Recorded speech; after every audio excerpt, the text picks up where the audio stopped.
Okay, today we're going to do lesson 6, using our graphing calculator to interpret various relations. So some of these questions we've done manually by hand, and right now we're going to try and do them on the calculator because the calculator is going to make things a lot easier when working with word problems. Okay, so let's go, and we did this question in lesson 3.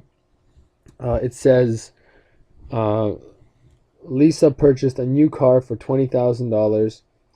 The value of the car can be represented by the formula V equals 20,000 minus 1,250t, where V is the value of the car in dollars and T is the age of the car in years.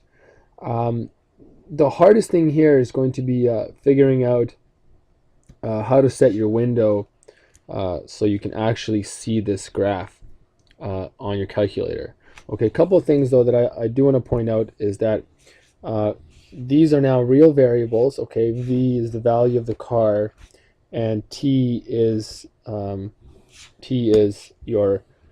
time in years. But your calculator doesn't really care, what variables you're using. So the calculator is just going to, when we input this into the calculator, we're just going to use Y and X for T when we do this. Okay, so go ahead, turn your calculator on, and go into your Y equals, and again, Y1 is going to be V, so we're going to go 20,000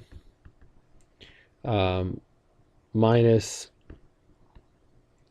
1,250, and again, you can use X here for T. It doesn't really matter as long as you know which variable goes on what axis. Okay, all right, so let's go ahead and graph that. This is graph here using a graphing calculator. All right, so I'm going to hit graph. Okay, and this is not going to show up here because my window, again, the standard window is -10, +10, -10, +10, and our values here are much higher. Okay, so here, let me give you a couple of hints here to know how to set your window. Okay, the first thing you need to do is think about what your variables are. Okay, so first of all, I have the value of the car, and I should have wrote that here on the y-axis, and time on the x-axis. And the important thing is what units these are. Well, this is years, and this is dollars. Okay, so, and you'll notice here that they only really show the first quadrant, and that is because it doesn't make sense for us to have negative time values, so negative years, and it doesn't make sense to have negative dollar values. Okay, the car is never going to be worth negative dollars. So really, we're only interested in quadrant 1. So that's a good starting point for looking at your window is, what quadrant am I in? Well, quadrant 1 in this case is going to make sense. Okay, the other quadrants I don't really care about. Okay, well, let's look at if time's in years. Well, what makes a good domain here for years? Okay, well, a car can, if you take care of your car, you can probably make it last anywhere from 20 to 30 years. So I'm going to be a bit more extreme than that, and I'm going to make my x max value, which is your time value, your time in years, 40. Okay, and again, let's make the x minimum 0 because I don't really care. I don't really care about the negative x values or the negative time values. Okay, well, I'm going to go in increments of 5 years, and the y minimum again is going to be 0 because that's the lowest amount that the car can be worth. And again, here's your other one. Well, let's go. We're dealing with dollars here, so well, it says right here she purchased the car for $20,000. Well, I know that the y max is going to have to be at least 20,000, so I'm going to go ahead, do a bit more than that. I'm going to put in $30,000 dollars. Okay, now I'm going to hit graph, and I'm going to see a graph here. Now, the one thing I did not change is my y scale, and right now it's set as 1. So really, that's why you see a big thick line here. I want to maybe go up by $5,000 increments. Okay, So now I'm going to be able to see a little bit better. Okay, so now that's 5,000, 10,000, 20,000, 30, 20, sorry, 5, 10, 15, $20,000. Okay, this is 5 years, 10 years, 15 years. Where clearly I overestimated for my time. So I'm going to change that. Instead of going up to 40 years, I might just go up to 20 years. Okay, let's see what that makes. Okay, that's a little better. And if you really want to get picky here, I can instead of going to 30,000, I might go up to 25,000, and that'll probably give you the best looking graph that you can get there. Okay. Okay, let's go ahead and do the sketch here. So I'm going to first of all make a little sketch here. So I'm going to go $5,000, $10,000, 15,000, and then 20,000 for the car, and then I'm going to go 5, 10, 15, 20 years. Okay, and this doesn't have to be a perfect sketch here, but you're looking at something like that. Okay. Okay, so what this tells me that as the years go on, the value of the car goes down, so the car depreciates in value. Now let's say you couldn't really get your window and you're really struggling to figure out your window values. Let me go back to Zoom 6 here. Zoom 6 is a standard window, and if you weren't really sure, you can use this Zoom Fit feature on the calculator. Maybe it'll help you out. Sometimes it does, sometimes it doesn't, depending on the equation that you have. So we're going to go zoom and then go all the way down to, I believe it's the last one, Zoom Fit, and hit enter. And okay, see, that's not a very good equation, because the calculator doesn't really know what variables we're dealing with. But at least it's a starting point for us to adjust our window. So basically, the calculator doesn't know that I don't need X minimum values, and I'm going to just increase that to 20, and let's see what we have now. Okay, that's a little better, but I can't see the X-axis at all, which is a problem, right? Their Y minimum is 7,500 here, so and I'm interested to see what happens, when the car is worth maybe $1,000. So I need to make that 0, and now is kind of what we had to begin with. Okay, let's move on here. What's the next question? So sketch the graph. We've done that. Okay. Next one is calculate the t-intercept of the graph using the graphing calculator. Okay, the t-intercept, I'm going to circle it right now, is right here. Okay, the t-intercept is right there, and that's just the same thing as calculating the x-intercepts. So how do we do that? We go second function, trace, go down to 0. Okay, hit enter. All right, now I'm going to go, it's asking for the left boundary. So I'm going to go to the left of that intersection. So hit enter. Then I go to the right of the intersection, which is way over on this side. Okay. You can't really see it, but as long as you're in the negative y values here, you're okay. That's the right boundary. Then hit enter, then hit guess. Okay, so the x-intercept, or in this case the t-intercept, equals 16. And the coordinates for that are going to be, well, 16, 0. All right, and label it on the graph. Okay, so that's right there. So I'm going to put 16, 0. All right, and then describe what this value represents in the context of the question. To answer that, we have to think about what the variables are. That's the x, that's the y, or that's the t, that's the v. The t stands for time, so time is 16 years.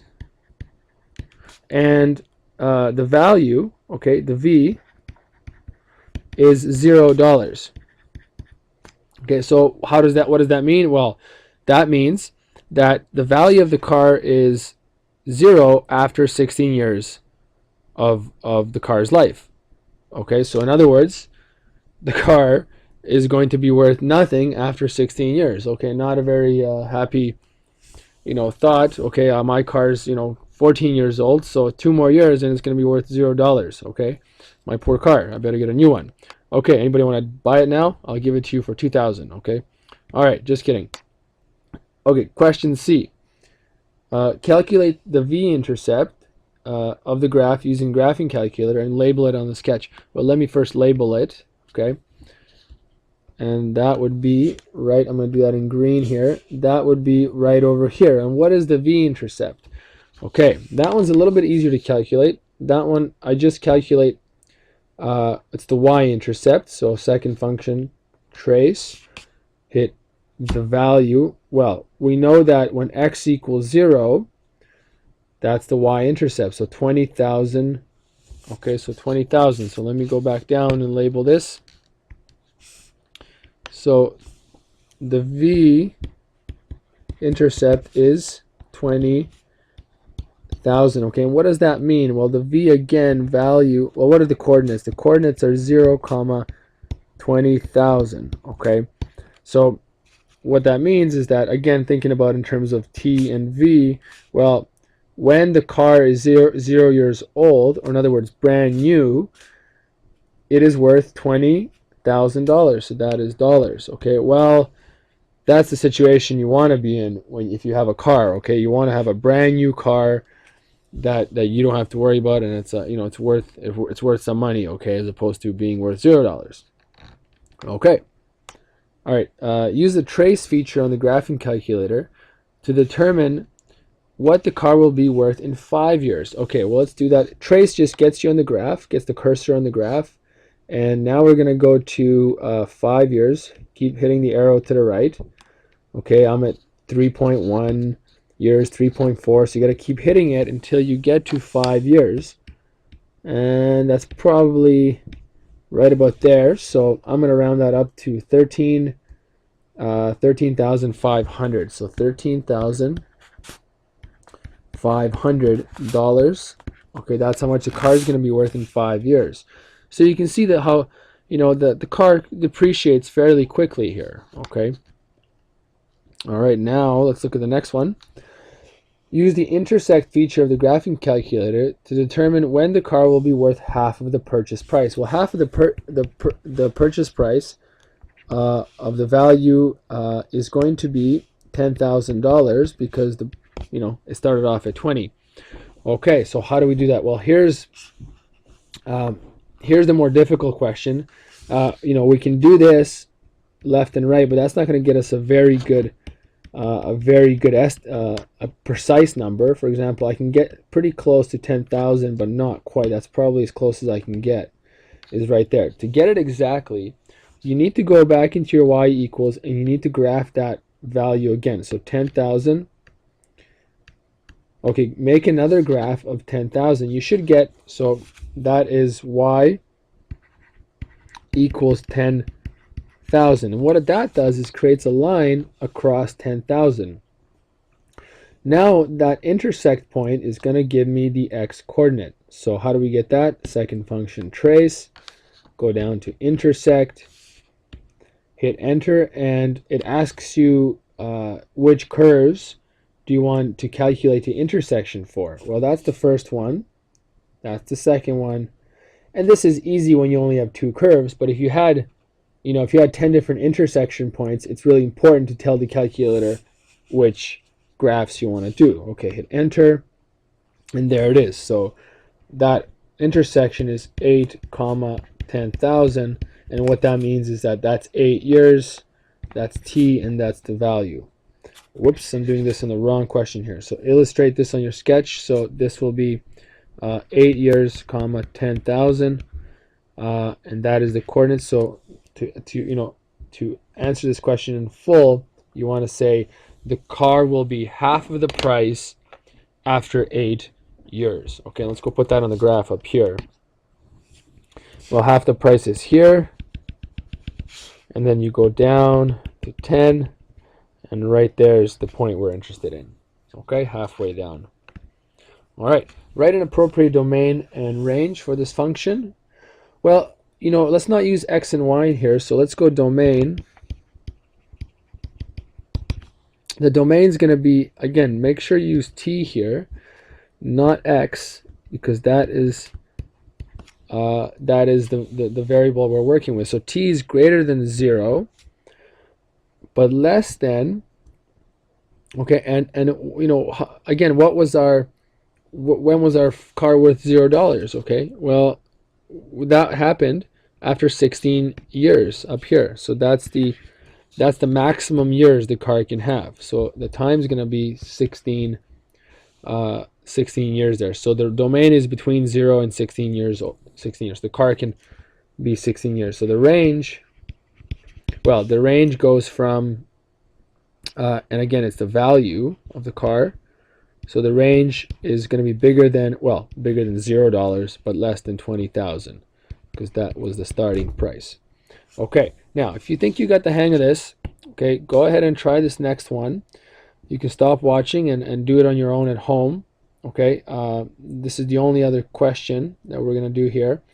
Otherwise, I'm going to do this next one. It's a little bit different. So if you're not really sure, you can do it on your own. Come back to the video. Okay, here we go. The height of a human cannonball, Kano the cannonball, can be described by the formula h equals 12 plus 6t minus t squared. All right, so the formula looks a little bit complicated, but let's see what these variables stand for. Okay, the h is the height. That's important. In meters. That's important. And t is the time in seconds. So let me just mark these down here. So h equals the height in meters, and the t equals time in seconds. Okay, so I'm going to go ahead and put that h over here and t over here, and that's going to be in seconds. That's going to be in meters. Okay, let's keep reading. Kano is projected out of a cannon from top of a building and lands on a soft mat. The mat is placed in a hole in the ground so that the top of the mat is level with the ground. All right, quite complicated. This looks like a circus here. Okay, so all right, let's first of all graph this. Okay, okay. So we can, in the old manual way, we had to do a table of values, and do something like this. Get your inputs, which would be your t's. Get your outputs, which would be your h's, and do a bunch of math. And then graph it, getting all the ordered pairs. But that takes way too long, so we're going to do the calculator. And here we go. So we're going to go, again, the y is going to clear these guys. The y is going to be, in this case, the h. So let me just put that down. That's going to be the y, and that's going to be the x. Your calculator doesn't care whether you're dealing with car prices or human cannonballs, okay? Here we go, 12 plus 6t plus 6t minus t squared. Okay. So we're going to hit zoom. Okay, always go to zoom 6 to make sure you get your window back to the normal view. So zoom standard, zoom 6. Okay, and all right. Well, I see part of this.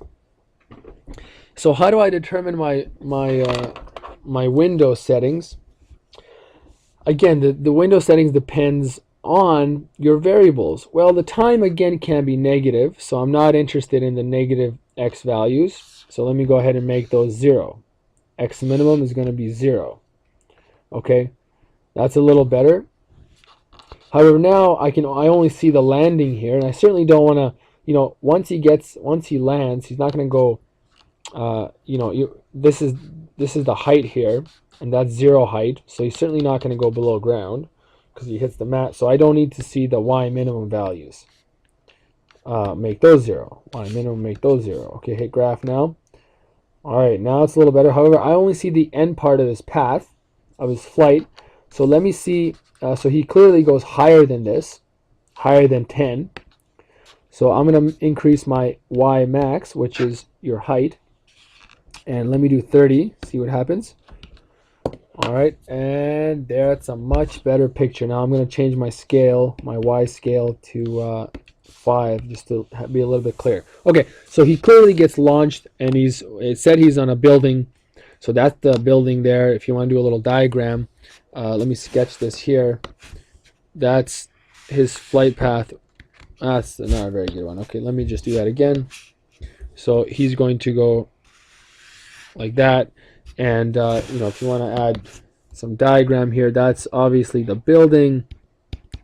Okay, that's the building, and he gets launched, out of a cannon this way, and the mat is, in the ground over here. What just happened there? Okay, undo that. Undo. Oops. There we go. Okay, let me get the mat. Okay. So that's the graph. Okay, makes sense. I see the whole picture. That's good. Sketch the graph. We've done that. What is the height of the cannon above the ground? Well, the height, again, if I do the coordinates here, that's going to give me, right there is where I'm interested in. That's t comma h, but the t there is 0 because that's when the cannon gets launched. So really, we're looking for the y-intercept. So you have to realize that this is the y-intercept or the height-intercept. So let's go ahead and find that. So we're going to hit second function, calculate the value when x, in other words, t equals 0 seconds.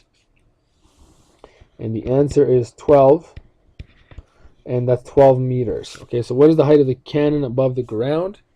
12 meters. So that's pretty high. This guy's a pretty wild guy, the cannonball, okay? Okay, so what is the maximum height he reaches? So he clearly goes up, up, up, up, up, and then eventually starts to fall down. So we're interested in this this maximum here, and luckily the calculator does this for us, again in the second function trace feature. And here's the maximum, so you're gonna, all right, now again it's asking you for these boundaries, and the reason is because you could have multiple maximum values. If you had a graph that had a few humps, okay, like this, and then maybe like that, okay, you might want to look at different maximum values. Okay, so I got to go to the left, get my cursor here. Okay, so left boundary over here, hit enter. Right boundary, you got to go to the other side of the maximum. Okay, that'll do it. Enter, and then guess, enter. All right, so that is the maximum, is 3, it's y equals 21, and y stands for h. So the maximum height is height equals 21 meters. Okay, so that's pretty high off the ground. Let's label that over here. That is going to be 3 comma 21. How many seconds does it take Cano to reach the highest point of the path? Well, I'm just going to find the x coordinate there, and that is the 3. So 3 seconds. So in 3 seconds, he's at the highest point of his flight. Okay, to the nearest hundredth of a second, how long does it take Cano to land on the mat? Well, the landing on the mat is the x-intercept. So again, I'm going to go second function, calculate here, do my 0. Well, left boundary, that's fine over there. Now I got to go all the way to the right boundary. So you can just hold it down in your calculator. I got to tap on this computer one here. All right. Get there. As soon as I get my negative y's, I hit enter. All right, so 7, what is it, nearest hundredth of a second? So 7.58. So 7.58 seconds to hit the ground. And that coordinate here is going to be 7.58, comma 0. How high is Cano 1 second after he's launched? Well, that one's pretty easy. I'm just going to go second function, calculate the value, make x equals 1, and x is time, so x equals 1. Okay, there it is. When x equals 1, y equals 17, so 17 meters. When will Cano be at the height, at this height in h again? So the question is, when will he be this height again? Well, he's 17 meters. Well, that happens twice. Let me label it on the graph here. So there's 17 there approximately. So that is 1 second, comma 17. And then look at that. He'll be that height again later. All right, so how do I get that? Well, again, this is one of those where you have to graph 17 into your y2, and you'll see there's going to be 2 intercepts now. So that was the first one. We're looking for the second. So second function, intersect. First curve, second curve, guess. Okay, and the intersection is 5, 7. So 5 seconds. So 5 seconds later, he will be at 17 meters again. Okay, so that's over here. So that's 5, 17. Okay, 1 second, and then 4 seconds later, he's at that same height. Okay, let's do a few more, and then we're done here. In words, describe the relation connecting height and time. All right, in words, describe the relation connecting height and time. So this one is really, you can be quite broad here in your description, but basically what's happening as the time increases, okay, Kano is going up. Okay, his height is increasing, but only up to a certain point. Okay, only up to 3 seconds. After 3 seconds, he starts his downward flight from his path. Okay, so that's one way to describe this. How height relates to time. You can also talk about things like he starts off at 21 meters. Oh, not 21. He starts off at 12 meters above the ground and takes some 7.58 seconds to hit the ground, and so on. Okay. All right. Let's do this last domain and range, which is very important.